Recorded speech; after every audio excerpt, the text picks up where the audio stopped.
BJP के राष्ट्रीय अध्यक्ष अमित आज देहरादून के दौरे पर हैं और सबसे पहले अमित शाह जॉली ग्रांट हवाई अड्डे पर पहुंचे, जहां पार्टी कार्यकर्ताओं ने उनका गर्मजोशी के साथ स्वागत किया। इसके बाद शाह प्रदेश के जिला पदाधिकारियों के साथ मीटिंग करेंगे। वहीं शाम को बीजेपी राष्ट्रीय अध्यक्ष प्रदेश नेताओं की कोर कमेटी की संग बैठक लेंगे। अमित शाह की देहरादून दौरा बीजेपी प्रदेश कार्यकर्ताओं के मनोबल के लिए बेहद अहम मान रहे हैं, क्योंकि राष्ट्रीय अध्यक्ष का दौरा प्रदेश संगठन में ऊर्जा भरने का काम करेगा। शाह के दौरे से जहां भाजपा उत्साहित है, तो वहीं विरोधी दल भी मौका तलाश रहे हैं। कांग्रेस लगातार केंद्र पर उपेक्षा का आरोप लगाती रही है और कांग्रेस का तर्क है कि प्रदेश में सांसदों को मंत्रिमंडल में प्रतिनिधित्व मिलता है तो वो प्रदेश के लिए योजनाएं लाते।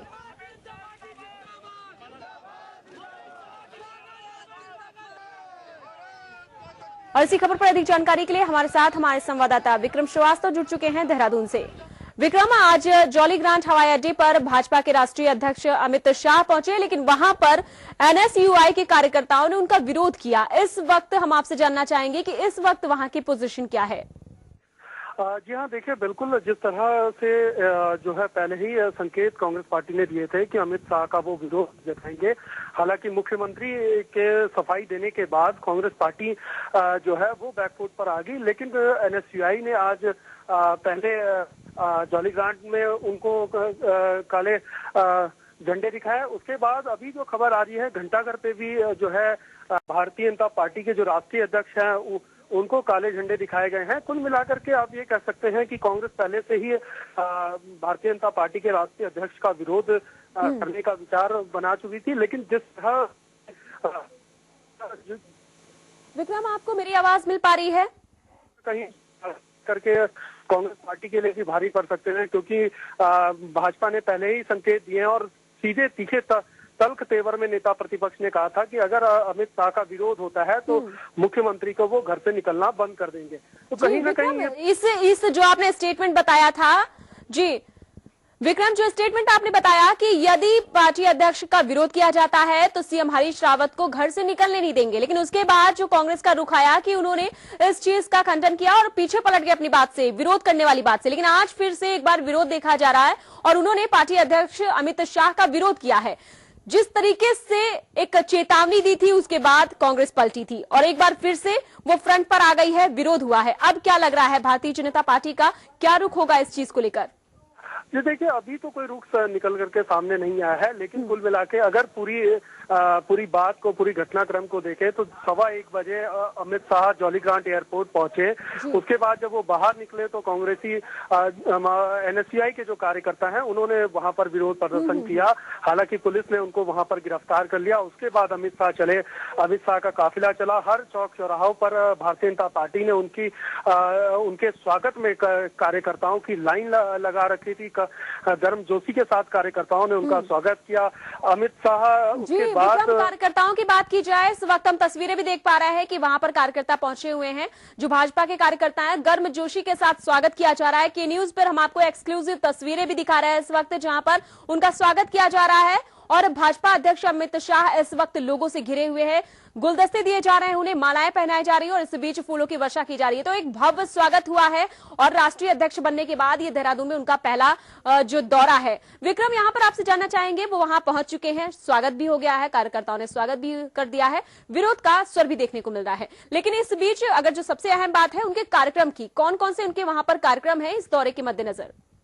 जी हाँ, देखिए, बिल्कुल जो है अब Amit Shah survey of India के गेस्ट हाउस में पहुंचने वाले हैं। वहां पर कुछ देर विश्राम करने के बाद वो सर्वे ऑफ इंडिया के जो सभागार है वहां पर आएंगे और यहाँ पर जो भाजपाई जो कार्यकर्ता हैं उनको यहाँ पर संबोधित करेंगे और उनको ये बताएंगे कि किस तरह से जो है आपको जनता के बीच में जाना है और केंद्र सरकार की जो उपलब्धि है वो उनको बतलाना है और किस तरह से 2017 में आपको अपनी सरकार उत्तराखंड में लानी है।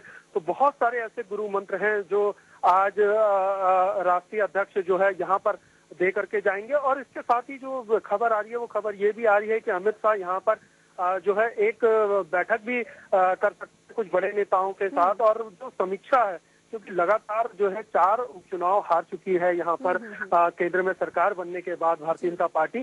तो उसकी जो छाप है, वो जो कारण है, उन सब की समीक्षा की जाएगी। अभी हाल ही के चुनाव में वहां पर प्रदेश अध्यक्ष के बदलने की बात कही जा रही थी। इस वक्त कार्यकर्ताओं से वो मीटिंग भी करेंगे। क्या लग रहा है इस फैसले पर, क्या कुछ हो सकता है?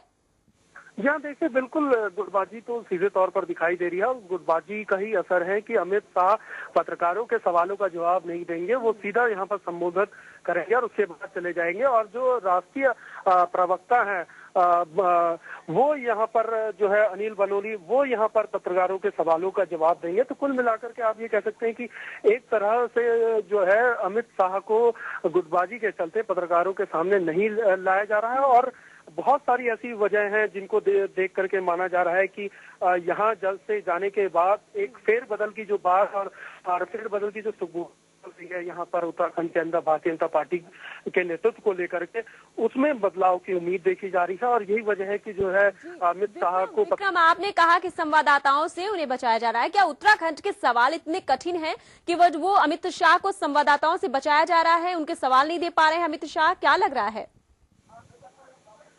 जी हाँ, देखिए, बिल्कुल उस पर सीधे तौर पर यह है कि कई सारे ऐसे सवाल हैं जिसको पत्रकार पूछ सकते हैं, संगठन से रिलेटेड पूछ सकते हैं, नेतृत्व से रिलेटेड पूछ सकते हैं, और उसका खामियाजा जो है प्रदेश नेतृत्व को भुगतना पड़ सकता है। तो कहीं ना कहीं ये वजह है, इसलिए अमित शाह को पत्रकारों से जो है वो दूर रखा जा रहा है। तो कुल मिलाकर के आप ये कह सकते हैं कि जो आज गुरु मंत्र जो है अमित शाह यहाँ पर भाजपा नेताओं को दे करके जाएंगे। हालांकि जिस सभागार में ये क्रम हो रहा है उसमें सिर्फ 336 लोगों को ही स्थान मिला है। जो एक्टिव जो कार्यकर्ता हैं या नेता है, उनको ही यहाँ पर जगह दी गई है, ताकि वो उसके बाद अपने जो दूसरे कार्यकर्ता हैं, अपने सहयोगी कार्यकर्ता हैं, अपने नीचे के जो कार्यकर्ता हैं, उनको किस तरह से जो है आम जनता के पास जाना है, किस तरह से जाना है, वो जिस तरीके से लोकसभा चुनाव में बीजेपी को एक भारी जनाधार मिला हुआ था और पूर्ण बहुमत के साथ लोकसभा में वो आई थी, लेकिन उसके बाद जिस तरीके से दिल्ली और हरियाणा के चुनाव हुए, कहीं ना कहीं लग रहा था कि पार्टी की जो इमेज है उसको कहीं ना कहीं एक क्षति पहुंची है, कहीं ना कहीं वो जो है प्रभावित हुई है। नकारात्मक नजरिए से हम बात कर रहे हैं विक्रम, लेकिन जिस तरीके से यहाँ पर आए हुए हैं उत्तराखंड में, इस एक दौरे को जो है बहुत महत्वपूर्ण दृष्टि से देखा जा रहा है। खासकर अगर बात की जाए जनाधार को बढ़ाने के मामले में, वहां पर हरीश रावत की सरकार है, इस वक्त कांग्रेस की सरकार है। ऐसे में बहुत महत्वपूर्ण चुनौती हो रही है। कहीं ना कहीं अगर इस जो भाजपा के लिए अगर दौरा महत्वपूर्ण है, तो कहीं ना कहीं कांग्रेस को भी इस दौरे से कहीं ना कहीं संभलने की जरूरत है। विक्रम, आज ये दौरा हो रहा है, कार्यकर्ताओं से मुलाकात भी करेंगे, क्या लग रहा है? कार्यकर्ताओं को निर्देश तो देंगे ही, ज्यादा से ज्यादा दिशा निर्देश देने की बात करेंगे, लेकिन वहां पर और भी क्या बदलाव किए जा सकते हैं कार्यकर्ताओं को लेकर? जी हाँ, देखिए, सबसे पहली बात यह है कि यहाँ से 8 से 2017 की जो विक्रम, आपको मेरी आवाज मिल पा रही है? विक्रम, आपको मेरी आवाज मिल पा रही है? तो चलिए, लगता है विक्रम से हमारा संपर्क टूट चुका है। फिलहाल जो भी अहम जानकारी मिल पा रही थी विक्रम ने हमें दी कि इस वक्त वहां वो पहुंच चुके हैं और इसके बाद जो उनका कार्यक्रम है, इस बीच वो वहां पर कार्यकर्ताओं से मुलाकात करेंगे और भी कई कार्यक्रम हैं जो वहां पर लगे हुए हैं। फिलहाल जो सीधी तस्वीरें हम आपको दिखा रहे हैं, भव्य स्वागत किया जा रहा है, लोग वहां पर उनका जोरदार स्वागत कर रहे हैं। इस बीच कार्यकर्ताओं से घिरे हुए हैं, फूल मालाएं चढ़ाकर और फूलों की वर्षा कर इस बीच भाजपा के अध्यक्ष अमित शाह का स्वागत किया जा रहा है। इस बीच सुरक्षा दल भी उनके अगल बगल मौजूद है और पूरे व्यापक इंतजाम किए गए हैं सुरक्षा की दृष्टि से। तो एक महत्वपूर्ण दौरा है ये, जिसको लेकर काफी दिनों से कुछ अटकलबाजी भी चल रही थी। विपक्ष यानी कि कांग्रेस लगातार ही बात कर रही थी कि अगर अमित शाह देहरादून आते हैं तो उनका विरोध करेंगे वो, और जिस तरीके से उत्तराखंड की सरकार आगे आई है, उन्होंने कहा कि नहीं, उनका विरोध नहीं किया जाएगा। आपको बता दें कि उत्तराखंड की अनदेखी करने का लगातार केंद्र सरकार पर आरोप लगता रहा है और इसी बात को लेकर वो यानी कि कांग्रेस अमित शाह के इस दौरे का विरोध करने की बात कर रही थी। लेकिन जिस तरीके से कल बीजेपी की तरफ से रुखाया था कि अगर कांग्रेस अमित शाह के दौरे का विरोध करती है तो वहां के सीएम यानी कि मुख्यमंत्री हरीश रावत को घर से बाहर नहीं निकलने दिया जाएगा। इसके बाद कांग्रेस बैकफुट पर आ गई और उसने ये विरोध करने से मना कर दिया। लेकिन जिस तरीके से आज एनएसयूआई के कार्यकर्ताओं ने उनका विरोध किया है, उनके इस दौरे का विरोध किया है, काले झंडे दिखाए हैं, हंगामा किया है, प्रदर्शन किया है और नारे भी लगाए हैं, लग रहा है कहीं ना कहीं कि कांग्रेस इस दौरे को लेकर सतर्क है, सजग है।